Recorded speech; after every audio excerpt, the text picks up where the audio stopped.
sepele.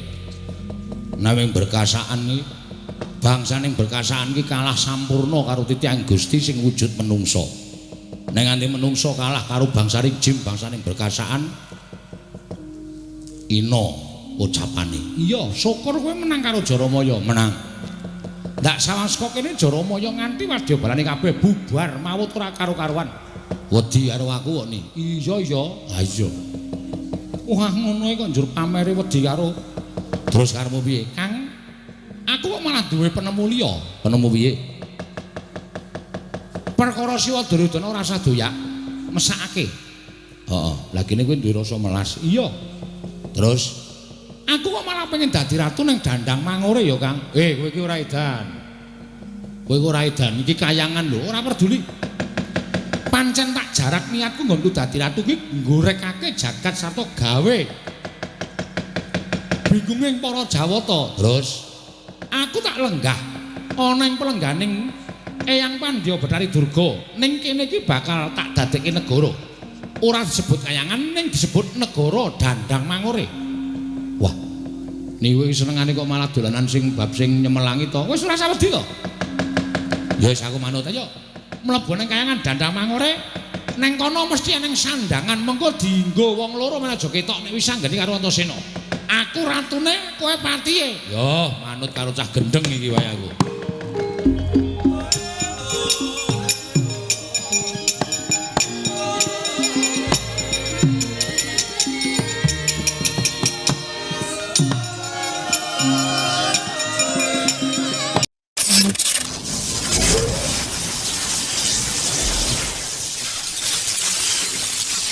Tan kawusa manjing wonten Gupit Sanggar Sangarup.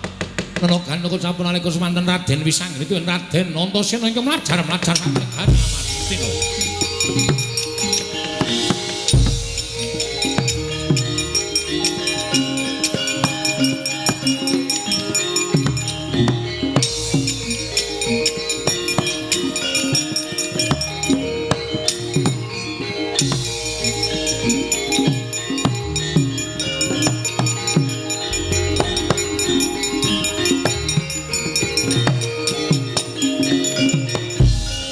Carian putra lamun kawekasan yeka Wisanggeni Maya Wisnu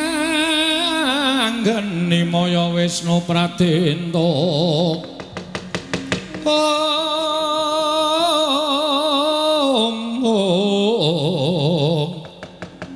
Wisanggeni Maya Wisnu Pradenta Kakang Antasena piye? Iki ngibarate kaya dene wong kriwikan dadi grojokan geguyon dadi tangisan. Oh. Ning pancen wis tak niatine, ora usah kuwatir, ora usah wedi. Kowe ora usah tumandang karya. Nek kira-kira Kurawa ora nrimakake negara Ngastina di jile karo adhiku lanang, nggonmu kepengin dadi ratu Duryudana sak kabeh para pisepuh negara Ngastina, aku ora bakal wedi. Aku percaya karo kowe. Ya. Mula babagan perkara akale kandhang ana, mengko yen ana akale adimu lanang Dresila Geni, siap. Ora usah kuwatir. Kakang Antasena piye? Dampyak laku ning para sata Kurawa sajake goleki kalawan aku karo Kakang Antasena. Coba petukno. Nek pancen diwenehke negara Ngastina, kowe aja pisan-pisan barang ngemuk. Yen ora diwenehke, tak paringi Purbawasesa. Ya, lenggah sing sekecok. Golek nggon sing eyup ndak ireng awake ya ya iya Kakang aku tak mangkat dina iki sing ati-ati ya Kang ora usah tok weling aku wis tuwa iya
nututi lamun katututan lamun mangsa prawira diktaya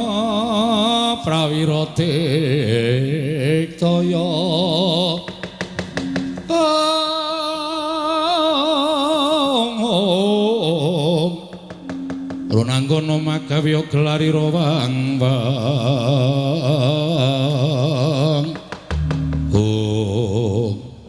ngati-ati lho Mak iki ketoke bocah enom ning dugal kewarisan paman sampun semelang kula mboten ajrih kaliyan Antasena Antasena menika namung sak anak kula menawi kula ngantos kalah kaliyan Antasena kula menika wirang bebarang aja ngono ana tetembungan Giri Lusi jalma tan kena kinira Pak Di Kartomarma iya nggih Antasena ngopo Dik kok dambyak-dambyak langkuning para sata Kurawa tak sawang saka kadohan ngener nggonku jagongan karo adikku Wisanggeni niatmu apa kowe bloko karo aku nek niatmu arep gawe kapitunaning adikku lanang Wisanggeni nggone nyuwun ngampil negara Ngastina aja nganti kowe adu arep karo Wisanggeni ning adu arep karo Antasena arep aku bocah wingi sore nek mengkon mutheng-mutheng Pak Di Kartomarma aku ora bakal wedi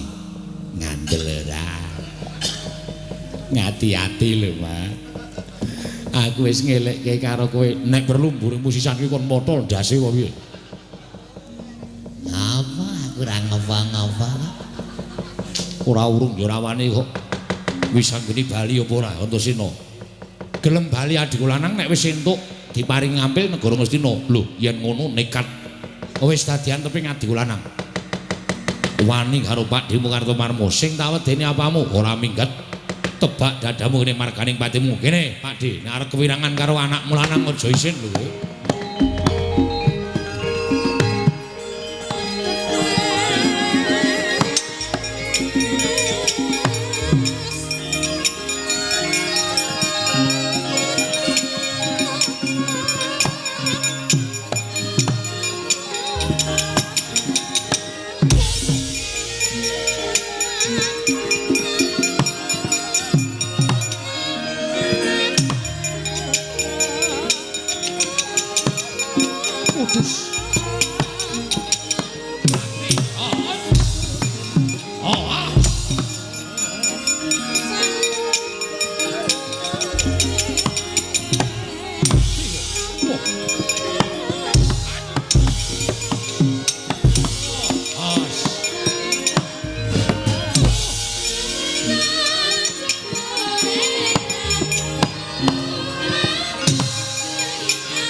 tumbak.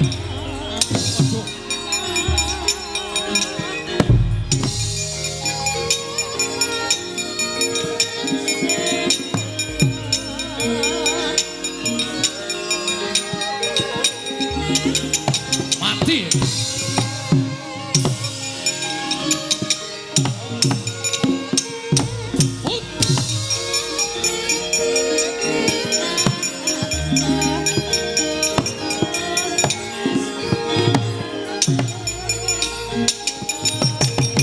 Waduh, mati aku.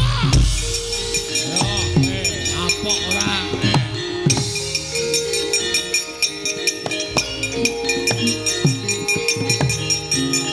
Aduh.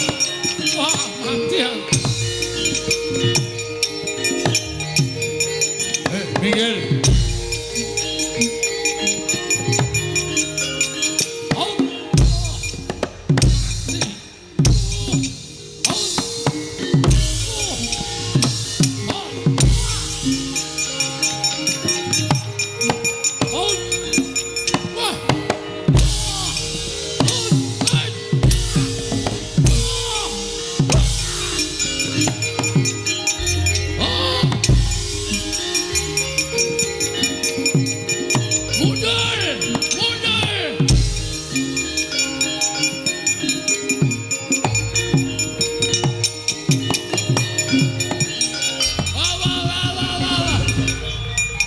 Cina olah edan tak tonyo ndasmu modal kowe.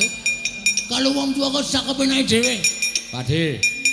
Aku iki sak jeke urip nek perang ora tau nggawa pusaka. Pusakaku mung siji. Paringane Simbah. Kowe nglendingkluk aku kaya kecetlum. Kowe sing sok ngentekke iwak ning kali dengkulmu mlocot.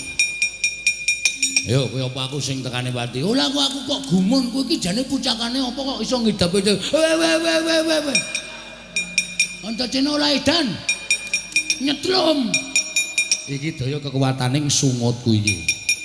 Sungutku iki nek wis tak watek, nek mungsuh ning ngarep aku tak dingkluki ning ngarepe wonge mesti oncat nyawane. Waduh, bajigul. Tenane aku ora guyon. Nek padhe arep njajal lho. Aku megane carane kaya ngono.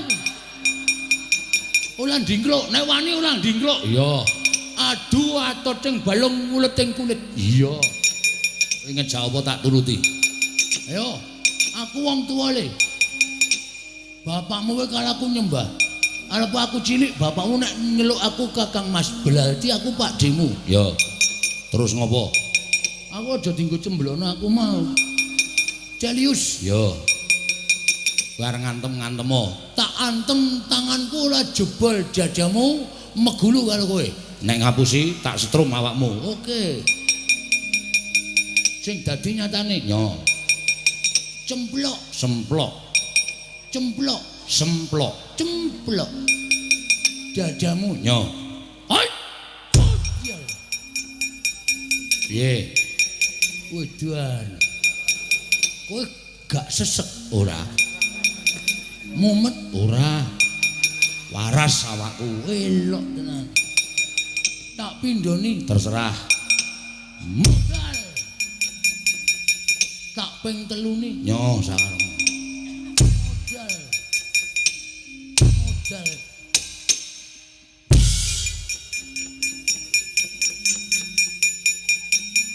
Bajigur tanganmu atas tenan.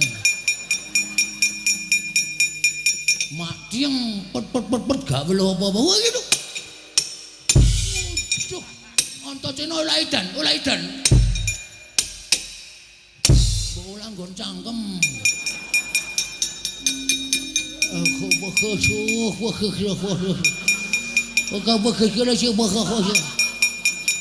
Wong perang kok milih. Ayo sambat opo gagas ya apa kesian aku. Modal aku. Wedan, antacena atok kapake aku tok jambakku atok kapake aku. What?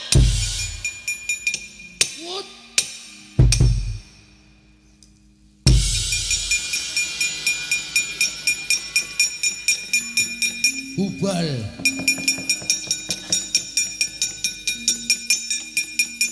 Asem cemplung jugangan.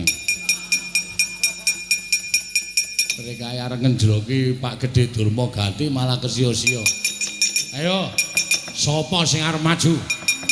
Ngrangket adhiku lanang mungsuhe Antasena. Kane ati.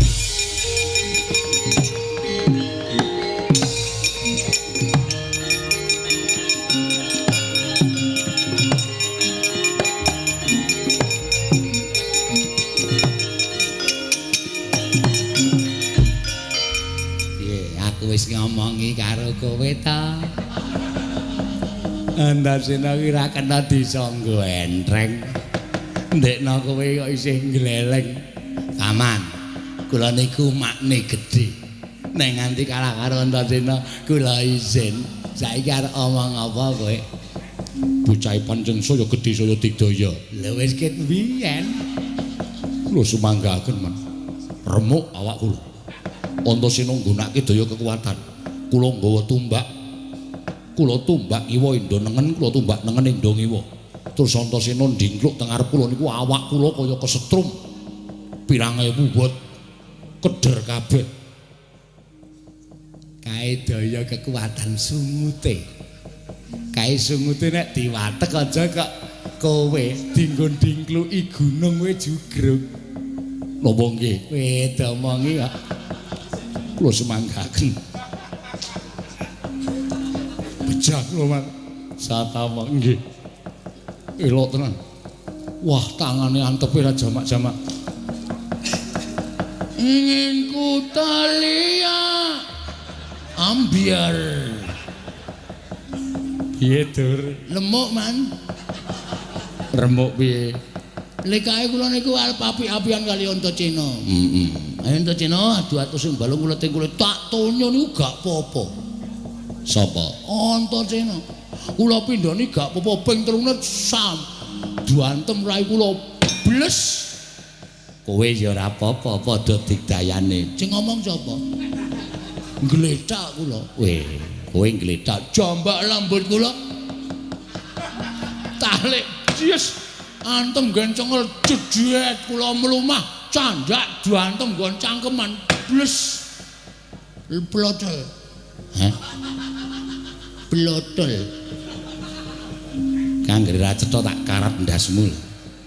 Untune plotol. Tindak meneh glocak Antasena mumbul kendroki kula bluk. Kula kendrokan untung ming sikil siji. Lah sikile Antasena sing siji cemplung jugangan. Kelekalan wong modal. Modal ning kula kalah. Ha iya. Lah masalah nek ra iso nyemplung Antasena jugangan. Nek ora saka kowe, nek ra kecemplung. Mane kowe mung ngomong tok. Aku iso nek pidato paitan holen.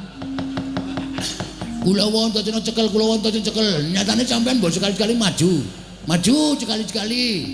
Kula mung cangkeman. Wong tuwa Antasena ceko ampuh kok kula kok nyekel Antasena sampean ndek pikiran ulah. Nek domongi kliyap-kliyip kaya wong kulimen. Sapa kira sing durung maju?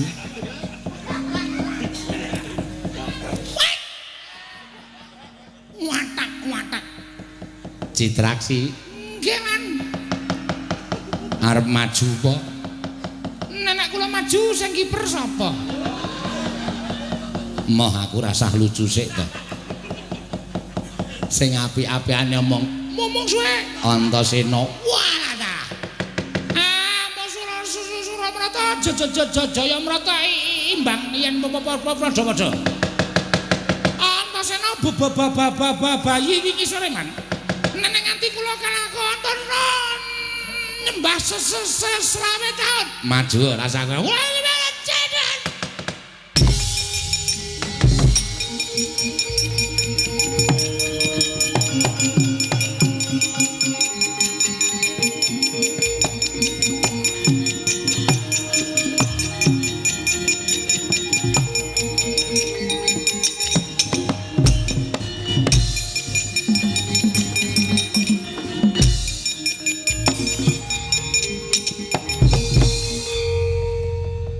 Citraksi dasar kepara nyata oleh capeng kok mempeng arep perang lho arep perang mungsuhmu wah kok kowe aja selak kok kowe aja mungkir kok kowe sing betengi Wisanggeni arep njaluk negara Ngastina apa ora Oh, lah terus kuku sik tak omong sik. Kuku rawa sing bekengi anu negara Ngastina. Terus Kartomarma kalah karo kowe. Sutama kalah karo kowe. Durmagati kalah karo kowe. Kalah kabeh karo aku. Iki sing maju Haryo Penangsang. Haryo Citraksi. Haryo Citraksi. Njaluk mati cara piye kowe? Njaluk tak batangmu. D. Apa? Tak andani ya. Piye? Wong semene iki do ngenteni kabeh perangmu karo perangku. Terus ning ngerti yo. Piyai semene iki wis do mbedhek kabeh nek kowe bakale kalah. Mosok. Kuwi tenan. Mergo nek nganti iki engko perange menang kowe, jelas sesuk wis ora mayang ning YPTI. Sebabe dianggep dalange petuk. Antasena kok kalah karo Citraksi.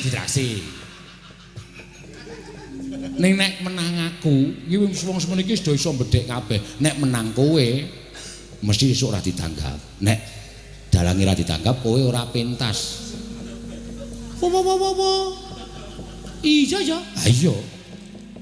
Nek ora ditanggap berarti aku memeng turu nang kotak. Iya. Ora pentas. Piye?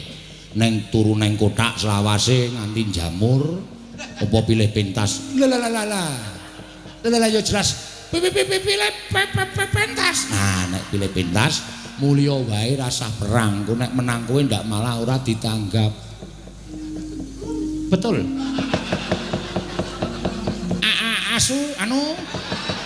Aku cocok karo kowe. Heeh. Nek dipikir-pikir pancen bener. Pancen bener. Bangane ra ditanggap. Heeh.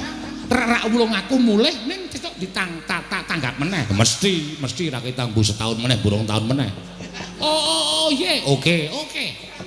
Nek ngono aku tak bali ya Antasena. Wis rasa perang wae. Entuke apa? Lah iya. Upama aku sing menang wong kowe iki ya kulit dagingku dhewe. Nek aku sing kalah aku ya Pak demu dhewe. Ayo. Kowe karo aku iki isih Sedulur. Isi padha-padha wong tuwa karo Amin anak. Wis ngono wae ya. Aku tak bali. Yo sing ati-ati. Engko nek takoni Patih Sengkuni mbangane menang kowe ra ditanggap luwung bali kalah ning sesuk pentas meneh. Oke. Ayo. Sapu Salim. Terima kasih. Yo sama-sama. Aku njaluk pamit. Sing ati-ati. Wassalamualaikum. Waalaikumsalam. Penake neng kene ya Antasena. Heeh. Njaluk tulung nek iso wae Sengkuni iki polonen cangkeme. Ya engko gampang. Oke, Salim. Ya. Dah, gigi. Gitu aja ya. Ya. Ini iso basa Indonesia. Neng Jakarta rong dina aku. Oh iya. Wis penane aku tak bali. Ya, hati-hati ya, Dik.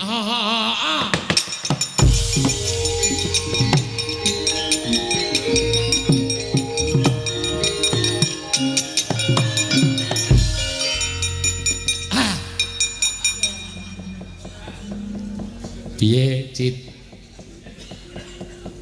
Luwung ora perang ning sesuk wayangan meneh. Kose aku kok radongki jane piye, Kak? Kok ora perang ning wayangane? Ngene man. Dipikir secara lonjong, Logis. Kuku kula wis adu arep karo Antasena. Heeh. Terus Antasena ngomong kali kula. Pakde, piyai semene sing padha rawuh ki wis iso mbedhek nek antaning kowe karo aku nek gelut kuwi mesti menang aku. Nenek nganti menang kowe, sesuk ra ditanggap wayangan meneh, merga diunekke utawa dibatin dalange petuk. Cici Trangsi kok menang karo Antasena kuwi kula tak takon jaman napa kula tak takon. Kula tak takon. Arepa jaman dalang-dalang wis pun do manggih teng swarga niku mboten wonten sing iso ngalahke Antasena. Ha iya. Ha nggih. Nek nganti menang kula niki mengke panitiane getun. Sesuk taun ngarep ora wayangan meneh. Napa sampean gelem dadi wayang ning jero kotak nganti jamur? Ora dipentaske. Mumula. Titik-timbangane sesuk taun ngarep niku ora ditanggap meneh, luwung kula mundur ning tetep pentas. Betul? Bener. Cacak. Wis kana minggat jan.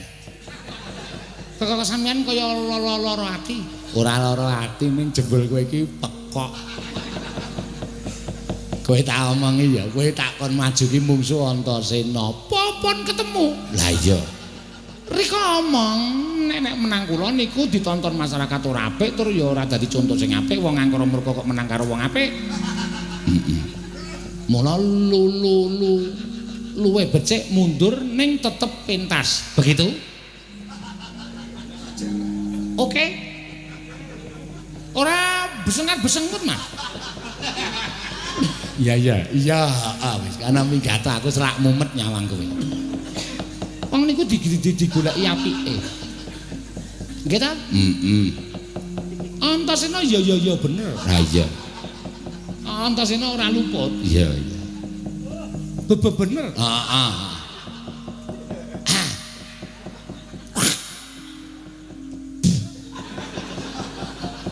Wong idu kana wis lho.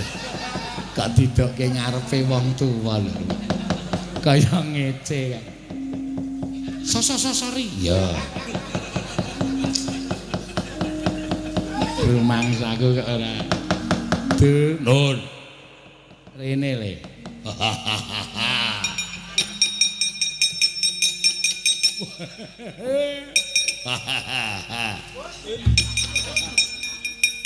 Pripun, Mas? Mengkari kowe sing gurung perang. Nggih, paripun. Perang mungsuhe Antasena mbok modar nek kula wani. Lho. kok ora wani Antasena iki. Antasena iki mung bocah wingi sore. Kowe iki wong Dukdeng Samaladeng. Wong bebasan otot kawat balung wesine. Ngestina iki kowe. Kowe iki werku darane Ngestina.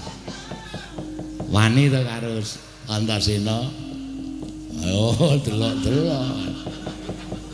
Wani ora mbok sing seru wani kaya biasane kae. Wani. Kok ora cetha bener. Wani. Aja kuwatir. Aku mesthek kowe menang karo Antasena tak tantangke. Aja kuwatir tak tantang. Aku sing Sumbar men ketok merwira. Nggih, Mang Sumbar. Antasena. Lah iki wonge. Iki lho. Mang tandangi dhewe. Sikil biasane. Kok dadi sikile abot. Ming arep mlayu kok angele raja-raja. Aduh. Arep ndi, Mbah? Arep merana. Kene sik sing ngakon Kurawa goleki wisanggeni sapa? Sapa ya? Aku malah ora paham. Ngaku ora nek ora ngaku mburi iki ning bataku tak keprukke ndasmu. Ngaku ora. Sing ngakon Kurawa goleki wisanggeni sapa? Aku. Niatmu piye? Niate ya ben wisanggeni iki aja njaluk negara Ngastina. Terus men Ngastina tentrem. Ngastina cake sapa? Ngastina cake pemerintah. Ngastina ki cake Pandhawa. Ngastina ki cake Pandhawa, mulane Pandhawa ki ora iso dadi ratu nang Ngastina, mergane wong Ngastina ki wong serakah. Ora. Heeh sajake. Sapa sing serakah? Aku. Ngakoni nek serakah. Ngakoni aku. Sing budidaya supaya sinuwun Prabu Duryudana dadi ratu mbiyen sapa? Aku. Ngakoni. Berarti dosane akeh. Wong dosane akeh ki wajibe dinehi pahala. Dinehi hukum. Ah saiki gandeng kowe rung entuk hukum saka sing gawe urip tak cicil tak nehi paukuman. Ora ngono kuwi lho. Njaluk hukum apa? Tak bondo terus saben wong liwat ngiris dagingmu jenenge hukum picis. Lara. Ayo loro. Apa gantung? Hukum gantung. Lara. Nek ora kabeh kowe ra ngrasake lara manut hukume Antasena piye? Manut hukummu wae. Kathoke copot. Aku ora rangkepan iki. Gelem ora? Ora gelem lah ajal ketune copot. Soale sing calon dadi patih Ngastina kuwi aku. Ora gelem tak kepruk batako. Nyah. Kathok. Rite iki ndi ta ya? Alah neng mburi ta. Wis kathok dawa ning mburi. Biyen rencana ki arep gawe kathok wedok kok ya. Malah Weh, bahaya. Wong tuwae mereke krokodil. Men kenceng kok ya. Saiki nek tak timbali le semaur dalem Pak Guru ngono ya. Ora ngono Antasena, aku isin. Ora gelem tak kepruk bataku. Sengguni dalem Pak Guru. Kelas piro Li? Isin aku. Kelas 3. Lho wis tuwa kok kelas 3 mboten munggah ping 7. Mergane ngopo ora munggah? Ngincenreke Bu Guru. Kuwi jenenge bocah kurang ajar. Rokok dinjenrek dipepe. Ketok apane jepitane. Senggune kelawan dan Jawa. Kowe saiki nyanyi. Nyanyi napa Pak Guru sakarmu? Sak penakmu nyanyi apa? Sak apalmu.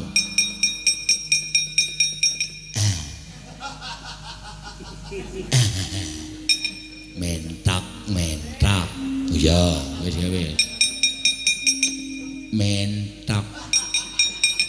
Mentak. Terus tak gandani. Dilagokke karo joget mlaku rono. Anggere mandeg tak bandem bataku raimu. Mentak. Kandhan sing irama. Kandhanane mengrep balik. Ya. Angi sini jengkelit. Ngetak. Nek tak nggo dolanan kuman wae. Ana kandhang majang. Enak. Ngono ora nyambut gawe. Mentik mate. Assalamualaikum. Kesurupan teng napa sampeyan niku? Kok jengklit-jengklit barang. Sampeyan niku patih lho. Wong nomor loro teng negara Ngastina lho kok salto barang sampeyan dhewe. Mentak. Mentak. Kandhane mengrubah. Adik patih mriki to. Alah Gusti sampeyan niku wau nguyuhi napa? Suaranya mana? Apa terserah demit ora ndut setan ora doyan. Ayo sadar. Sadar ora sampeyan dhewe. Kandhane mengrupamu. Hangi sini amba jange naga enak ngora ora nyambet gawe mentak menglaku man isin ke wong tuwa sapenake dhewe sampeyan niku pendhita karo patih kok mentak mentak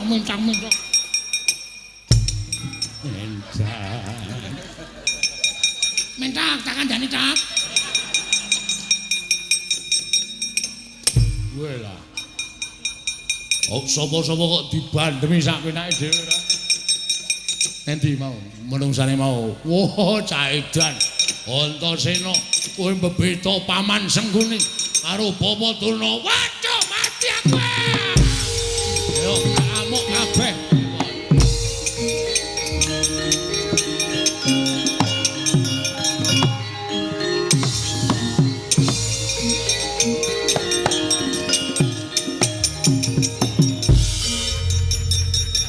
mentok anu anak Prabu Ngawangga pamanaya kados pundi ketiwasan nggih Antasena ngamuk punggung Suratamtaha Nirbaya Nirwikara mentok-mentok tak kandhani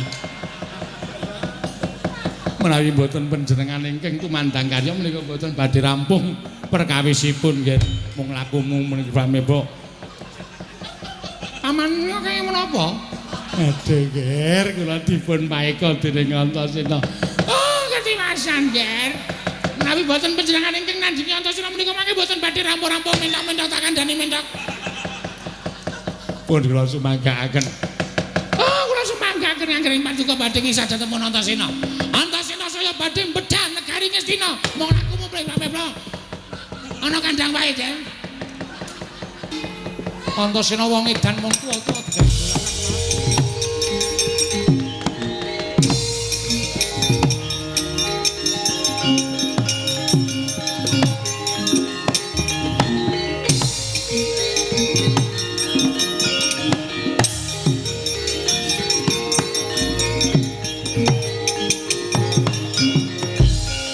Pengarno mawingis-wingis katon lerandheping Tisula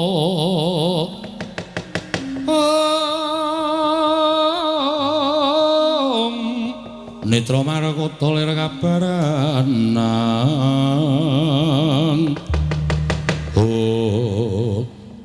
Antasena badhe ngawungga ya lah kok kebangetan ngono gawe ranging paman Sengguni karo Bapa Durna. Wong tuwa-tuwa piyai luhur. Mbok nggo dolanan anggep apa? Aku ra niat nganggo dolanan. Ning mergo Simbah Patih karo Simbah Durna sing gawe dak-daning pasulayan ngetapake para sata Kurawa ki ning nyekel karo Wisanggeni mula aku sing ora trima. Wisanggeni nang ndi? Kowe gadine Pak Dinakoke adhiku lanang. Wisanggeni bakal tak dawuhi supaya bali marang Drasila Geni. Nek ora gelem tak rudha paripeksa. Apa kira-kira Wisanggeni wani karo wong atuhane Ngawangga? Terus nek Wisanggeni wani, mesti aku mentala karo Wisanggeni. Sik. Aku tak nyuwun prisa Rupadi. Pakdi iki sapa? Lho. Aku Senopati Ngastina. Aku wong tuane Wisanggeni. Sampeyan iso ngendika wong tuane tegese sampeyan ngrasakake yen sampeyan ana sambung getih karo anakmu Wisanggeni. Mestine ana jer Wisanggeni kuwi anake adikku lanang Janaka. Kok kowe iso nyebut adikku lanang Janaka? Pernah apa karo Paman Janaka? Antasena, kowe aja mojoke wong tuwa lho. Ora, aku takon kok, Adik. Aku takon karo sampean.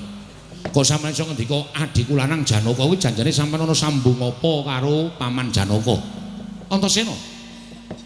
Pandhawa kuwi tunggal wadah karo aku. Tunggal wadah tegese padha-padha kinandhut ana ing guwa garbaning ibu ingkang padha ya mung maneh karena ora nate nampa pangudanging ibuku Dewi Kunthi. Karena ora nate nampa pangudanging ibuku lan aku ora nate entuk sih tresnaning ibu sabab aku dikendhangake ana ing Bengawan Ganggo. Pandhawa ingkang tansah linela-lela dening Kanjeng Ibu Kunthi Talibrata ning pawangune jebul kodrat ing kudu misahake. Aku dipek anak karo Bapa Adirata lan Biyung Nada. Tumuli aku entuk pangkat senopati ana ing negara Ngastina paringing Sang Nata Prabu Kurupati. Mula aku prasetya yen to pati uripku bakal tak sorohake kanggo kamulyaning kadangku ya Kyai Prabu Anom Kurupati. Oh ngono to. Iya. Lah nek critane ngono saiki aku mesti iso mbatang. Yen to Wisanggeni kuwi anakmu dhewe, klebu aku kuwi ya anakmu. Lho, mestine kok tak anggap anak. Saiki ngene. Ngastina kuwi rek sapa, Dik? Ngastina darbeking para Pandhawa ing dina samengko dilenggahi dening Kyai Prabu Duryudana. Nek Wisanggeni kepengin ngrasake dadi ratune negara Ngastina, petungane piyai sepuh ya sampean bener apa salah? Lah piye ayo? Yen miturut petungan ganep bener. Lah nek pancen bener mbok ora kitang sedina diparingke ngampil kok malah sampean arep mentolo karo anakmu lanang. Saiki ngene, perkarane malah engko dadi gedhe. Nek nganti Wisanggeni iki engko mati utawa Wisanggeni iki cilaka saka tanganing Siwa Karna ing Awangga, aku ora bakal meneng. Aku mesti wadul karo Paman Janaka. Nek Paman Janaka mengko iku nesu mergo anake dipiloro karo makne gedhe, nek nganti gegeran aku mau tanggung lho. Nek nganti perang Bratayuda dikenceng, digelak mangsane, digege wancine. Nek nganti iki Bratayuda digege wancine, digelak mangsane mergo sampeyan gawe dak-dakaning pasulayan miloro karo anak adikku Wisanggeni. Nek ana tantri maning dewa, nek digoleki pun jering kelumputan kabeh ana Siwa Ngawangga. Sampeyan bakal entuk melaking dewa. Wis ya tak duduke nang Wisanggeni yo. Ayo tak duduke. Wisanggeni cekelen arep kapak-kapake sak karepmu, ning aku mesti wadul karo wong tuane Wisanggeni. Nek wani ora karo cah cilik, karo tuwa do tuwa. Ben kabeh ya iso ngrasake. Terus saiki aku tak takon karo sampean, jane sampean ku dipunjung apa to kok mentolomen karo anak sampean dhewe? Sing wong liya mangrangkul, sing wong kulit daging sampean dhewe malah arep tok piloro, malah arep tok pateni. Apa nek ngono aku iso ngarani ento Ratu Ngawangga kuwi jebul blereng marang derajat pangkat? Apa ngono aku iso ngarani Ratu Ngawangga kuwi jebul ngawula karo bondo donya, ngawula karo derajat pangkat? Mung mergo diwenehi pangkat senopati kok pati uripe disorohke marang Wa Prabu Ngastina, Wa Prabu Duryudana. Edyan kowe Antasena.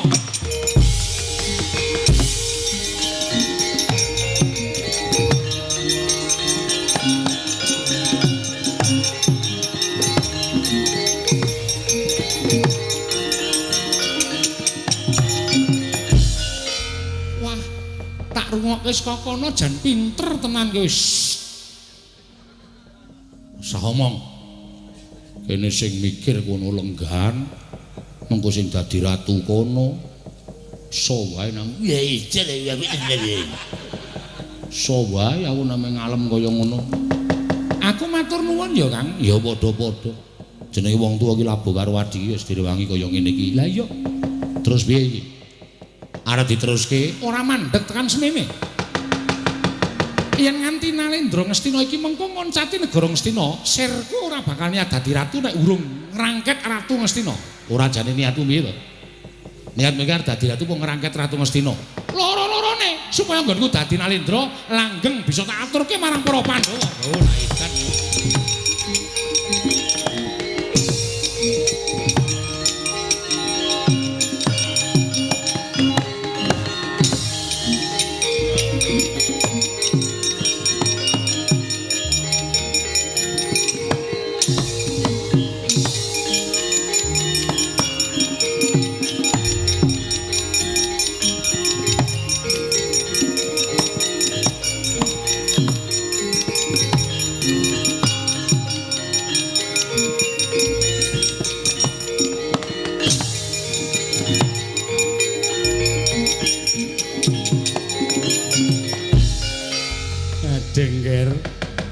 sampun boten sagedipun pambengi malih wisanggeni ngamuk punggung sra tamtuha nirbaya nirwikara kula semanggaken garangken paduka badhe menggalih perkawis menika mentak wis ndak kebandem ning wis iki wis rampung sini kon sampean sing ngomong kula sing nyanyi mengki ndak malah kesonjo mbaya nggih pripun sinuwun kula semanggaken jagat Dewa Bathara Bawatara wonten dawuh mentang-mentang dagang kados pundi lakon menika kula nyuwun Bawadana saged paring iku vertikal dhateng kula medal ki mawon saking negara Ngastina pados senjata pitulung nggih wonten pundianipun pados senjata pitulung menapa wonten Garing Amarta mboten sampun ngantos wonten Garing Amarta sowan wonten ing Dandang Mangore wonten ing Wana Krendayana sowan Pandya Betari Durna nggih kula dhereaken Bawadana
rambyang ningkang Deyo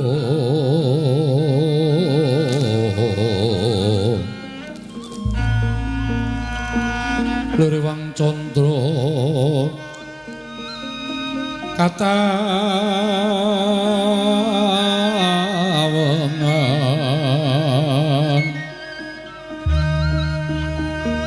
Sumuk ing Dias Katu Ritan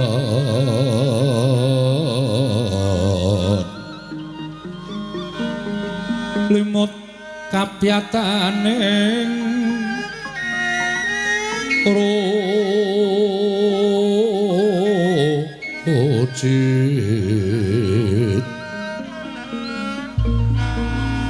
rem-reming driya manawung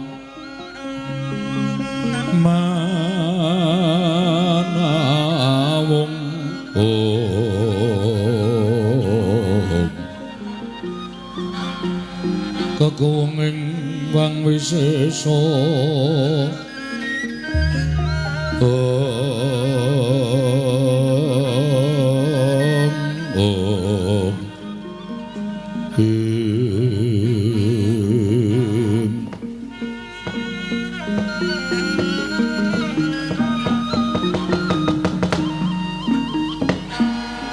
Sode selikur dina Patobat gawe kaget iki ora panglingaya putuku Ngastina nggir Duryudana padha kanthi raharja sapratamu tansah pinanganing kawidadan Eyang Bathari nering sami kula sawanipun ingkang wayah kula aturaken sembah pangabekti kula kunjuk Kanjeng Eyang Patobat tak tampa Ora liwat pangestuning eyangmu ing Dandang Mangure Tampanana ya kulup. Kula pundi jimat dayana ning kasantosan. Begawan Durna padha raharja. Oh, tansah pinanganing kawidadan Pandya Betari kepareng kula ngaturaken sembah ngabekti kula konja. Iya tak tampa Durna pangestuku Tampanana ya Kumbayana. Oh, kula pundi jimat paripin dayana ing kasantosan. Duryudana wonten timbalan. Sumangga pangawabah Drandamar Sasigita Anawung wigati kanton banget nggonmu guragapan ketitik unjaling uswa ora tinata malah kanton daleweran ingkang dadi riwemu ana mari gawe apa mara kage matur marang eyangmu ing Dandang Mangure. Pandya Betari wale-wale menapa sampun boten ingkang saged kula toleh-toleh malih kejawi namung paduka ingkang badhe asunga padhang dhateng negari Ngastina tuwin dhateng gesangipun Duryudana. Lire kepiye dene kowe matur ingkang kaya mangkono Duryudana?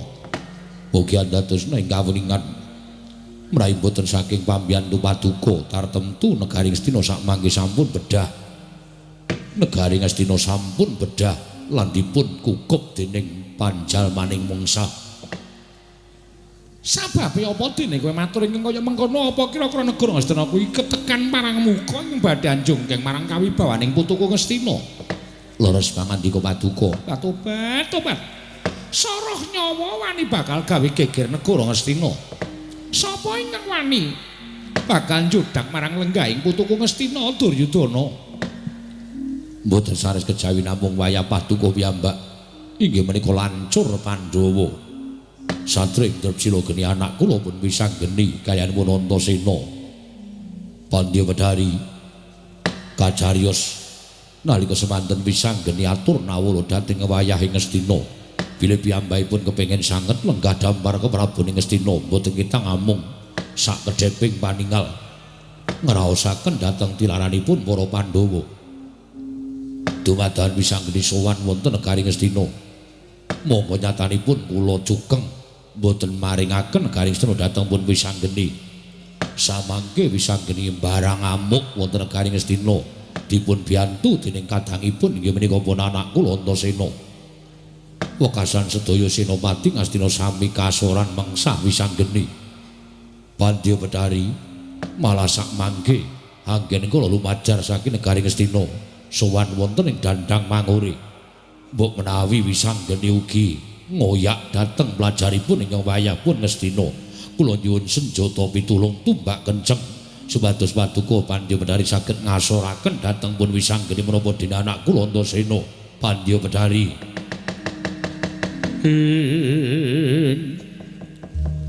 kagat risang kapirang urin angkul kinempit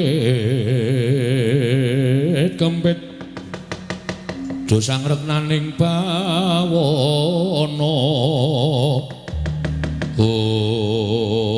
tobat ora ngono babar pisan jebule ing gawe geger negara Ngastina kuwi ya Wisanggeni tobat ora jenemu kanjen to kowe keplayu saka negara Ngastina Duryudana. Nadyan Wisanggeni ku mung drajating bocah nom-noman nanging pancen ya wase sarta sekti kalintang jayaning perang tur dasare Wisanggeni iki pancen wong dugal kewarisan kinayoman dening para Jawata mula ora aneh yen to digdaya sekti kalintang jayaning perang. Duryudana aja dikangenan sak bisa-bisa aku bakal ngendhakake kawan kamurkaning Wisanggeni. Yen bisa Wisanggeni bakal tak endhakake nggone duwe kepinginan bakal nyuwun ngampil dampar negara Ngastina. Nanging aku njaluk karo kowe ya perkara bisa lan orane durung karuan merga. Nadyan dikaya ngapa Wisanggeni kuwi wong kang tansah pinayungan dening panguwasaning para dewa. Kanjeng Eyang Badari lajeng keparingipun. Sadroning aku ngenteni tekaning Wisanggeni kowe mangkat ning negara Ngamarta. Nyuwun pambiyantu ning para Pandhawa. Yen to pancen mengko Eyangmu Dandang Mangure ora bisa ngendhakake lan Wisanggeni, mangsa barang Pandhawa kudu iso ngendhakake perkara iki. Kula isin, kula wirang menawi kedah sowan dhateng negari Ngamarta. Tobat Duryudana. Yen kowe isin, kowe wirang, kowe bakal kelangan negara ngger putuku cah bagus. Sring Astina Maha Prabu Duryudana alon ngandika harining sun Werkudara Om jagat dewa Bathara Dasudi Bawadana. Menawi cara kula dipun mawan ngendikanipun Pandya Bathari Durga. Menawi kedah sowan dhateng negari Ngamarta nyuwun pambiyantunipun para Pandhawa menika mbok menawi langkung prayogi nggih. Menawi kula mekaten kula nyuwun pamit. Nanging sakmangke menawi wisanggeni dumugi wonten ing papan mriku kula sumanggaken dhateng Kanjeng Hyang Bathari. Ora usah kuwatir aku ing bakal ngendhake kamurkaning wisanggeni Duryudana.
Carian putra lamun kawekasan yika wisanggeni maya Wisnu kang pratinta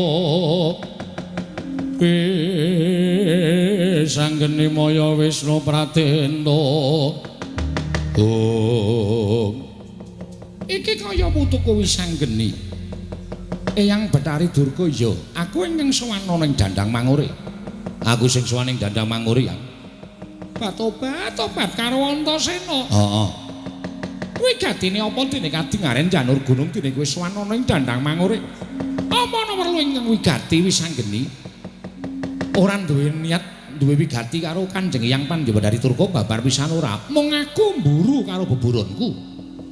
Tobat ora ana kidang menjanganing keliwat ning papan kene dudu kidang menjangan ingkang tak uyak. Nanging Nalendra Ngastina ya kuwi Siwa Duryudana. Ingkang ndawas padhake saka kadohan iki mau katone mlebu ning kayiwangan Dandang Mangure Eyang Pandya Bathari Durga aja ndelikke Siwa Ngastina bakal tak bondo tangane tak krincung sikile Negara Ngastina bakal linenggan dening wisanggeni. Mbah Simbah aja ndelikke karo Siwa Duryudana nek ndi mau ketoke mlebu ning kene bareng karo Begawan Duna. Tobat wisanggeni cah bagus kowe tak kandhani ya nggir. Yen kowe duwe niat kaya mengkono tegese kowe bakal miradati marang kodrating jagat. Ternyatane bali ning Negara Ngastina kuwi kudu besok nganggo peran gedhe ya kowe winastan Bratayuda Jaya Pinangun.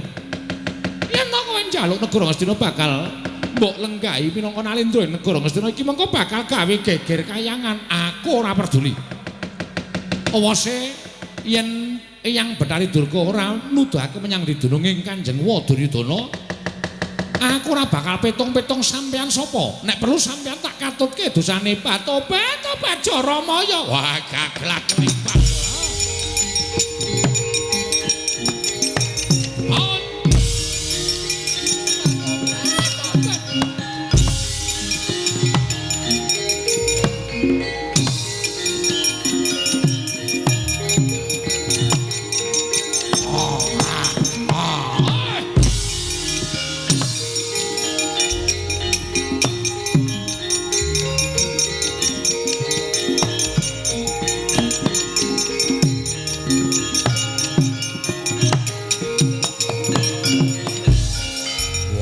Bocah ndugal kuwarisan ora kena dielekake dudu Pandya Bathari Durga ingkang bakal ngelekake karo kowe nanging iki tetungguling para berkasaan Jaramaya ingkang bakal ngelingake karo kowe ora sandadakokean gunung tanpa guna kowe ingkang menang karo Antasena bumi langit tangkep gaglak limpak. Aduh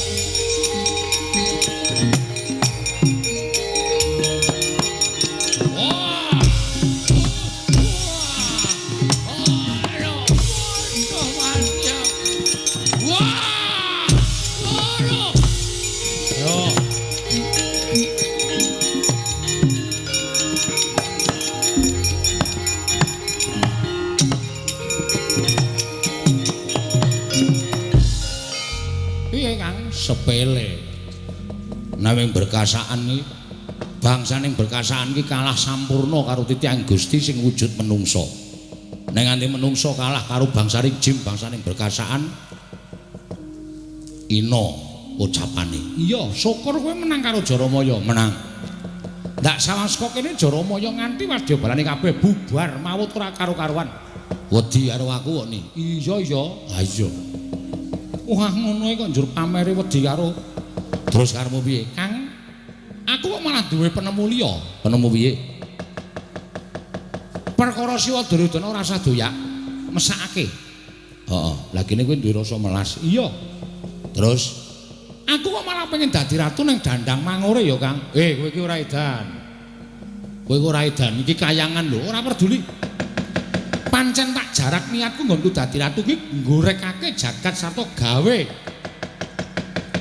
Bingunging para Jawata. Terus aku tak lenggah ana ing pelengganing Eyang Pandya Betari Durga. Ning kene iki bakal tak dadekke negara.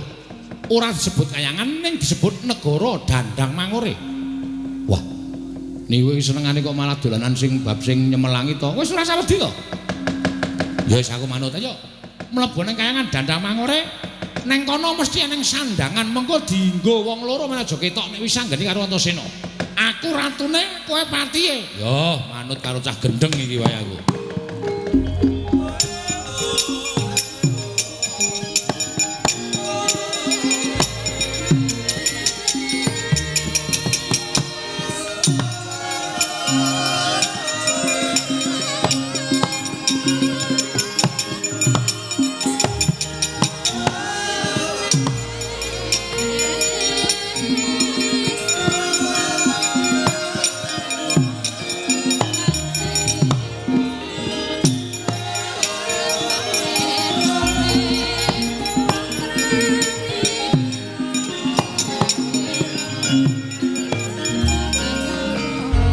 Dadi ratu ki ra ya dadi ratu ning negara, dadi ratu kok ning alas.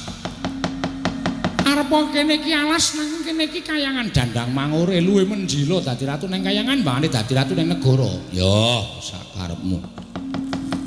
Aku tak golek sandangan ya, Kang. Engko nek kira-kira ora wangun kowe omong ora wangun, nek wangun omong wangun. Oke. Betari Durga rak mesti nyimpen sandangan, Mesti ning ora usah kembenan lho. Engko nganggo kembene Betari Durga. ora. Gede banget kok engko. Halo, Bok. Iki piye? Wah. Coba lungguhane Betari Durga kono. Ngene. Malangkere. Waduh, edian. Adiku iki jan bagus tenan.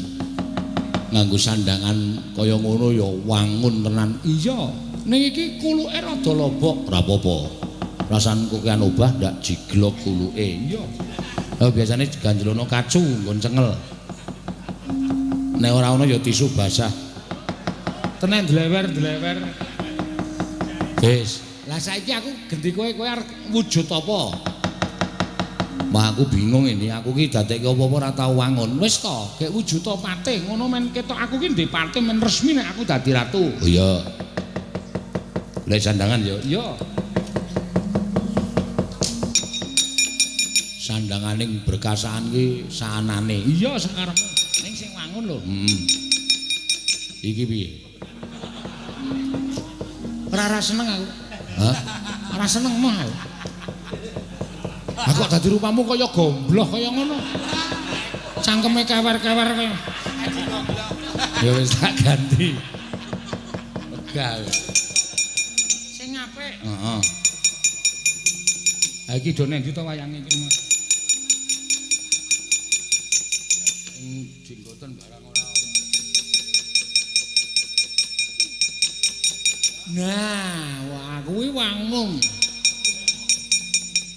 Ane ngopo patih kok ora iso basa, ora iso ndodok? Ora apa-apa, jeneng patih sing caket karo ratune iki ora usah ndodok, ora usah basa. Arep nganggo jeneng sapa? Patih sapa? Gajah Mada.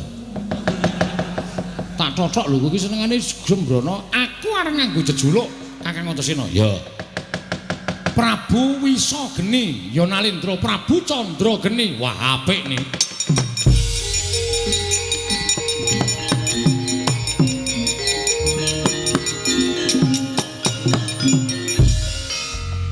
Wis saiki ngarep jeneng apa? Wah aku bingung. Patih Ridwan. Hus. Jenenge sing cara Jawa wae ora modern-modern aneh-aneh ora. Sing cara Jawa. Oh iya, sing cara Jawa. Sing cara Jawa. Patih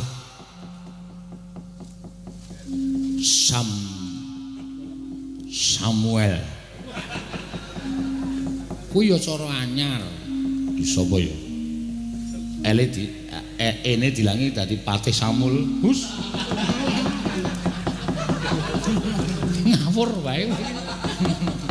Kuwi gah aku nek kesuwen wegah kaya kok sik kok jeneng mikir ki angel ini kowe iki sembrono ae. Wah. Nek ngomong padake usak ploe dadi patih iki piye kahananku ae. Nek omong rasa dinayai kaya ketoprak ora. Ayo.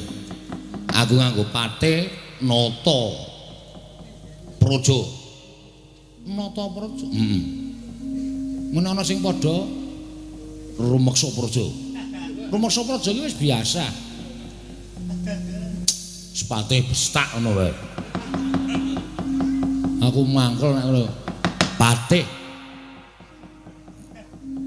Kilapo Warna. Wah, apik kuwi apik. Wah, ngece. Apik kok. Patih Kilapo Warna. Ah, wis kuwi wae Patih Kakang Patih Kilapo Warna. Ono dawuhmu apa Yai Prabu Wisageni? Ae. Aine dilangi. Men kaya wong budhek. Hus. Iki aku ngelenggah dampar negara Dandang Mangure Patih. Iya, Yai Prabu. Tataran para prajurit mangsa kala bakal tak kepiyakake Sri Nugroho Kabriwada Nalendra Prabu Candrageni Prabu Wisageni. Iya, Yai Prabu. Ae. Yen to pancen kaya mengkono ae. Aku njaluk pamit ngatur para kawula. Sing ati-ati. Nyuwun pamit Yai Prabu. Ae. Ai.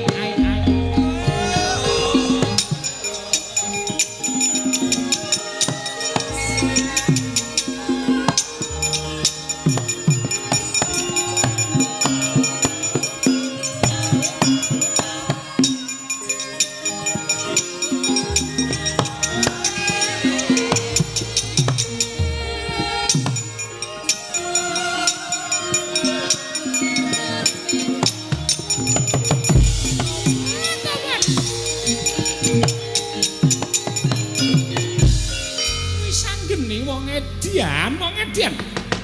Dandang Mangure tak tinggal loncet lho kok malah macak cara ratru kok nadeg Nalendra ning Dandang Mangure piye-piye apa kula nyuwun pengadilan.